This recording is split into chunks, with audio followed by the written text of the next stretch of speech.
Caryn Grogan. I'm a physical therapist, and my business name is Origins Physical Therapy. I started my practice 3 years ago. I've been a PT for, I want to say 23 years now, and I worked in an outpatient facility, in an orthopedic outpatient, about 17 years, I want to say 16 or 17 years. And I recently decided, we moved, and I decided that I was going to do my own thing.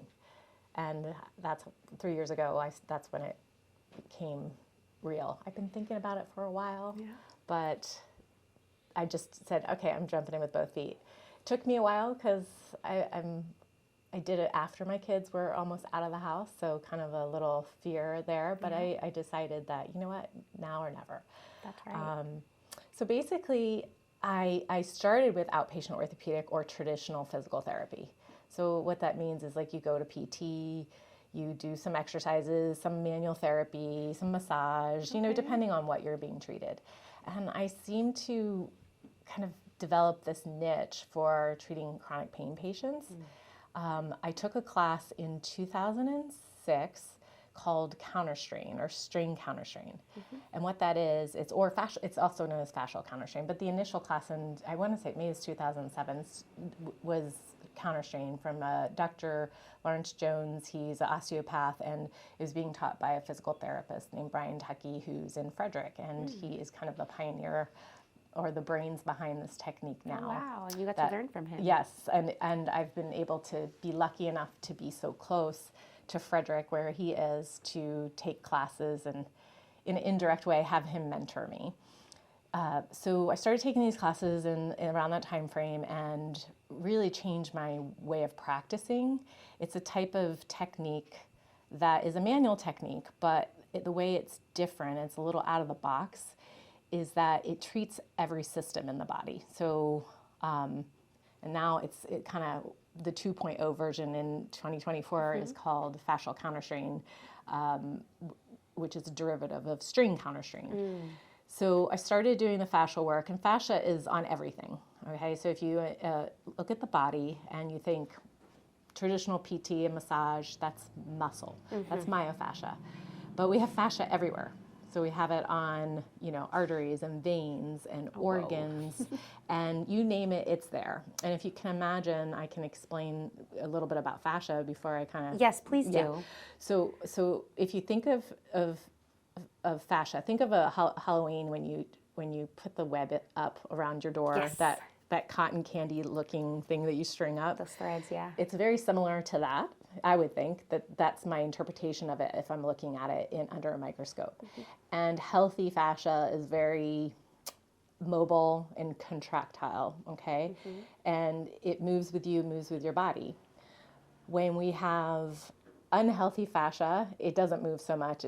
We get stuck. We feel stiff. We feel, you know, why are we not moving?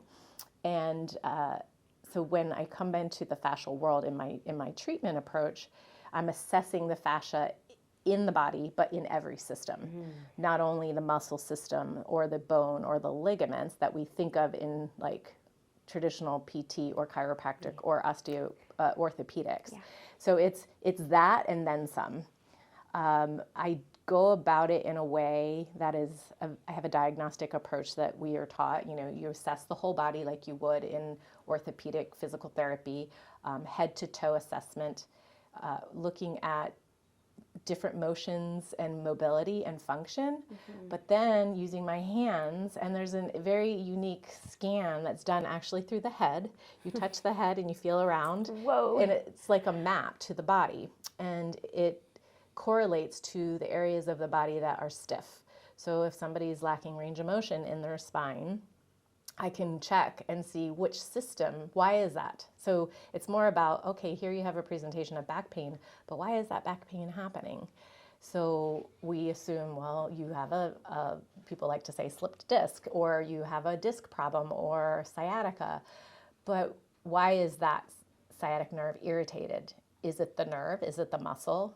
Is it the organs that surround the low spine, like the kidneys or the bladder, or even the intestines?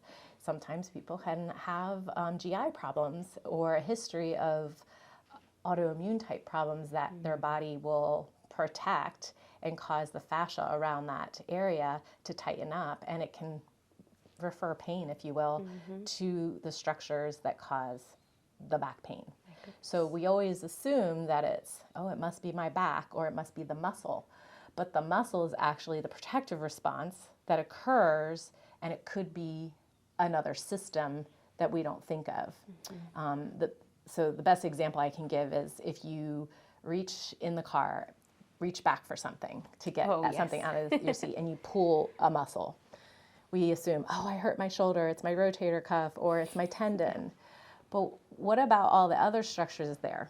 So you have, arteries, veins, but you even have your lung fascia that's attached to that. You have ribs, you have cartilage, you've the brachial plexus. I mean, these are all fancy words, but we look at the whole system, and even sometimes it's not even where the pain is.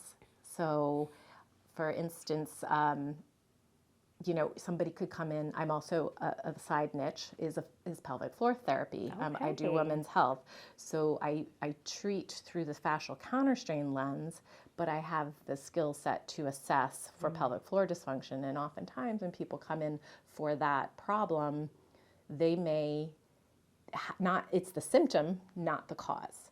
So I have a way to assess the entire body. Wow. And come up with why that pain is there, but where is it coming from and what system is it coming from? So it's pretty comprehensive, and I like to say, traditional PT, which is what I described earlier about going, doing exercises, is super important.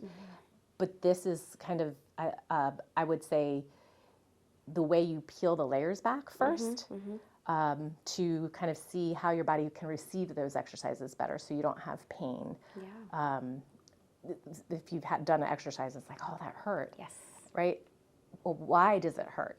And so sometimes we can take the body and create more homeostasis, if you will, or balance. And then when you go and do that exercise again, or that squat, or those stairs, oh, wow, that felt so much better. And I may have treated not their knee if they had knee pain, but their hip or their shoulder or even their neck. So did you ever hear the motto, everything's connected, everything's... Yes. So that's basically, in a nutshell, what I do. It makes sense. Yeah. Oh my gosh. But no, you're so right. That was incredible the way you explained that, like the little cobweb on your door. That's wild. I usually just think, excuse me, it's just, like you said, oh, I sprained my arm, my shoulder, but it's much more than that. And the fact that you can check it all, the map is in the head, whoa. Right, and that's the part that's hard for people to grasp. Yes. It feels woo-woo to them, or, people will say, I don't know, it's like magic, you touch here and you find here. And so the way it is I'm trying to be pretty layman to understand, but the way we're developed in utero, we're very organized, our bodies, and everything correlates. And I always hate to use this example, but if somebody were to have a stroke, the stroke is happening in the brain, but it's impacting the body. Yeah. Right. So it's kind of the same thing. The way our body and our brain is mapped, it is very structured and organized to a specific part of our body. So we can, checks and balances, we can find the restriction in the body, but we can connect it to something in the head, and it's very specific. I'm not arbitrarily guessing, oh, well, your knee hurts, it must be the tendon. And I can do special tests and confirm or deny that, but there's multiple systems in the body. It's like, what is that driving, and what system is causing that? And sometimes there's more than one system, and I like to say we got to peel the onion back and peel the layers of multiple things. So it's really changed the way I practice, and it's one of the reasons why I started my business 3 years ago. Prior to that, I was working in an insurance model. Oh, wow. And so insurance model is great. And I had a lovely boss that I had flexibility and everything. But what I was limited by was the fact that I was only able to treat like a body part. And in the insurance model, you have a contract with someone and in insurance. And then somebody brings in a prescription and say knee pain or foot pain or even pelvic floor pain. And we've put ourselves in a box to treat just that. And I was finding that I could still treat the way I was and justify what I was doing to make the connections. Yeah. But when it came to submitting to the insurance, they would deny it. Oh. Because, well, this isn't medically necessary. And it's like, well, but it's connected. And I could, write my notes, but they would find that, no, we'll give you, or if I wanted more visits, I'd get like 2 or 3 visits. So it was a little frustrating in that sense because I was tied and I was letting the insurance company dictate how I was treating. And that was very frustrating for me because I was getting the more I was doing this, I found that the more complex patient I was getting. Oh, man. Because I would have a colleague saying, this person I don't understand. And they would send them to me and we would peel these layers back and it would help them. But it was sometimes complicated with insurance. So I decided when I moved that I was going to do my own thing because I didn't want to be limited with how I was treating. And I decided I don't want the insurance company dictating how I treat. And I still I don't participate with insurance, but I do super bill and I will give the patient an out-of-network. So I'm an out-of-network provider, so I give them a super bill so they can submit because I am a physical therapist. And if there's objective measures that meet and there's goals that they have deficits, like functional limitations, then it qualifies as physical therapy. It just would be considered out-of-network. Gotcha. But it allows me to give my patients more value for what I do and not be put in my box of confining me to treating just this body part. Standard, So it allowed me to have that freedom to have my patient as my client and not the insurance company. Not dissing insurance companies, however, it just gave me some freedom for some wiggle room. Yeah, well, good for you for being able to find your way and get yourself out of that box and no more limitations for you. So I'm happy for you in that regard. Thank you. Yeah, Thank you. Of course. That was amazing. Thank you for sharing that, by the way. I get the whole dirty nitty gritty of behind, fascia, myofascia. Yeah, it's so fascinating. I can tell. And now, can you tell me a little bit about your childhood? Who were you as a kid? Were you always into the medical field? How did you end up to where you are today? So I've always loved science and the anatomy. I was an athlete. I swam and I was a ballet dancer. Oh, wow. So I did ballet before I did swimming, and so kind of switched gears. I danced for about 10 years and was really into it, but then I switched into swimming and then wound up swimming in college. And so I basically have always been around working out and using my body as, for health reasons, but for exercise.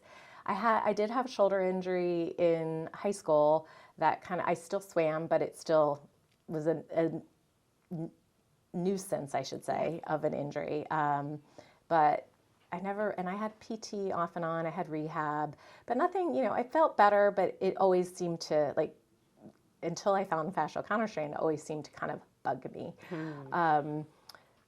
I have a brother, and we're just active and running around, playing outside, building forts and things like that. Yeah, just being kids. But I always gravitated towards science.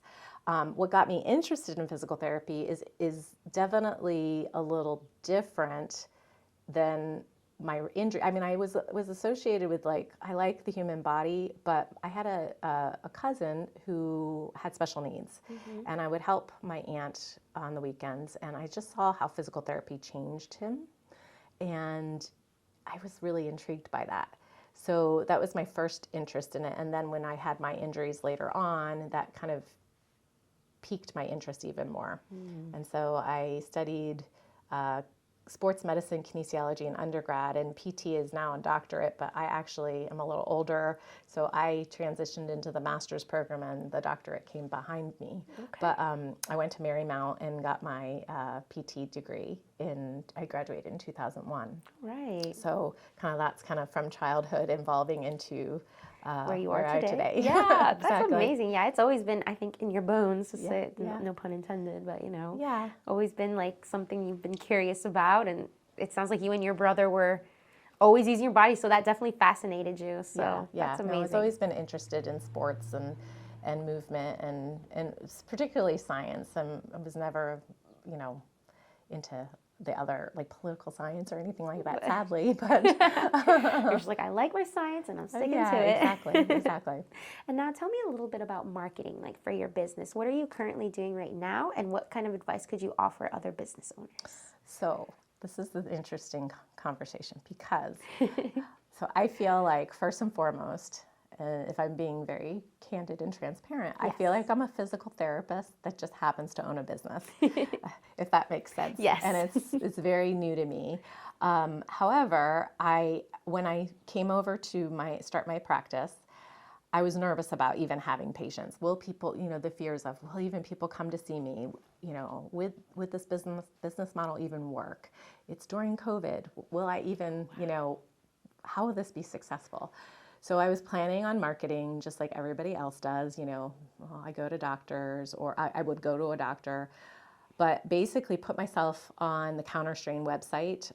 When you take a class with Jones Institute, which is the Counterstrain website, they put your name on there, but then there's another Counterstrain website when you've taken a little bit more mastery courses and other courses that you can put your bio up there. And when people search, they can find you, and there's a directory for all over the world. So you put your zip code in. Okay. And I did that just thinking, okay, well, hopefully this will help.